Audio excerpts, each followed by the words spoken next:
Assalamualaikum warahmatullahi wabarakatuh. Saya Sinta Dela dengan NIM 4202405019 dari kelas AKP 2C ingin menjelaskan flowchart siklus pendapatan dan siklus pengeluaran. Saya memilih PT Zahiranet.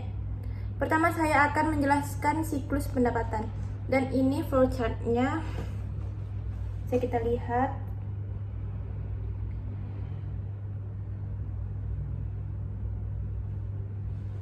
Ini nampak tidak teman-teman? Sebentar, kan kita zoom ya.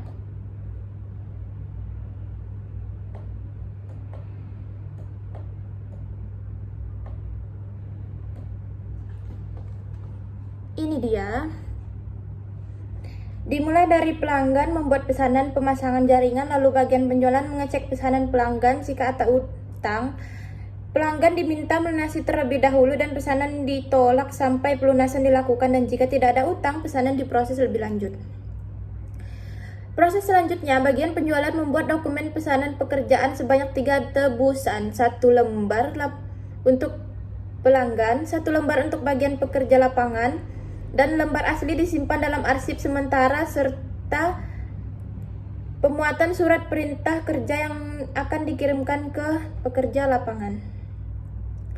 Setelah pelanggan menerima dokumen pesanan pekerjaan, jika pelanggan ingin langsung melunasi pembayaran, maka salinan bukti pembayaran disimpan bersama dokumen order. Tetapi jika pelanggan menunggu pekerjaan selesai baru dilunasi, maka salinan pesanan pelanggan akan disimpan sementara sampai pekerjaan selesai. Ini ya flowchartnya. Pada bagian pekerjaan lapangan, setelah menerima pesanan pekerjaan dan surat pemerintah pekerja akan langsung memulai pekerjaan, dan setelah pekerjaan selesai dokumen surat perintah kerja dikembalikan ke bagian penjualan. Sebentar ya.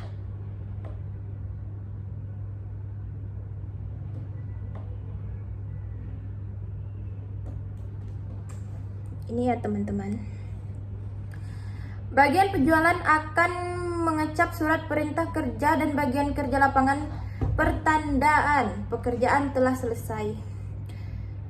Selanjutnya, bagian penjualan akan membuat surat tagihan sebanyak 2 rangkap. Salinan pertama diberikan ke pelanggan, salinan kedua diberikan ke bagian akuntansi, dan yang asli disimpan sementara oleh bagian penjualan.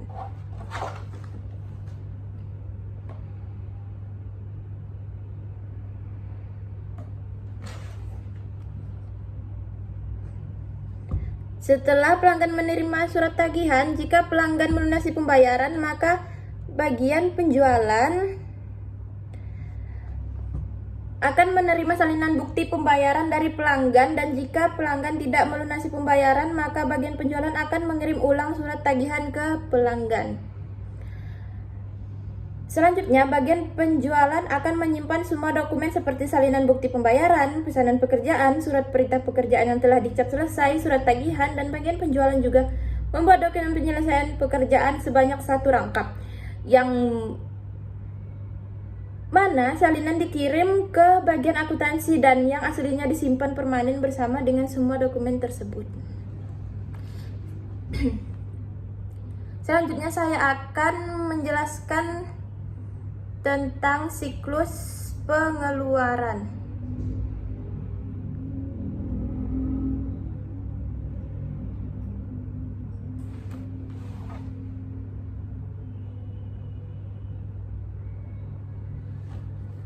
Ini ya flowchartnya.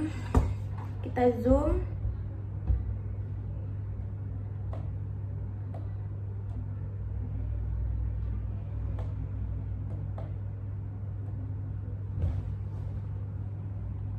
Ini pertama, flowchartnya dimulai dari bagian gudang memeriksa persediaan barang dan lanjut membuat surat permintaan belanja barang sebanyak 1 rangkap. Dokumen asli disimpan di bagian gudang secara temporer, sementara 1 salinan dikirim ke bagian keuangan. Setelah menerima surat permintaan belanja barang, bagian keuangan membuat surat perintah barang lalu mengirimkannya ke pemasok, dan salinan surat permintaan belanja barang disimpan oleh bagian keuangan.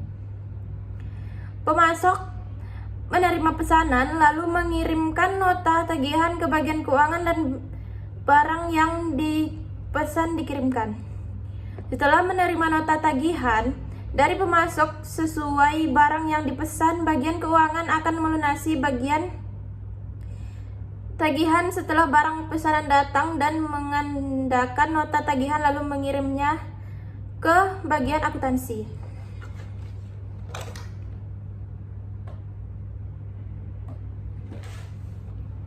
Bisa dilihat. Ketika barang datang, bagian gudang akan mencocokkan antara barang dengan surat permintaan barang yang sebelumnya diarsipkan. Setelah barang sesuai, maka bagian gudang akan membuat surat permintaan barang dengan 2 rangkap. Satu salinan akan diberikan untuk pemasok, satu salinan lainnya dikirim ke bagian keuangan. Dokumen asli diarsip secara permanen bersama dengan surat permintaan barang. Lalu bagian keuangan menerima surat permintaan barang, kemudian bagian keuangan membuat surat perintah bayar yang dikirim kepada pihak bank. Setelah bagian keuangan melunasi tagihan dan menerima bukti pembayaran dari pihak bank, selanjutnya bukti pembayaran diduplikat dan dikirim ke bagian akuntansi. Dan terakhir, nota tagihan, surat perintah barang, permintaan barang, surat penerimaan barang, dan bukti pembayaran akan disimpan dalam arsip permanen oleh bagian keuangan. Sekian dari saya, terima kasih. Wassalamualaikum warahmatullahi wabarakatuh.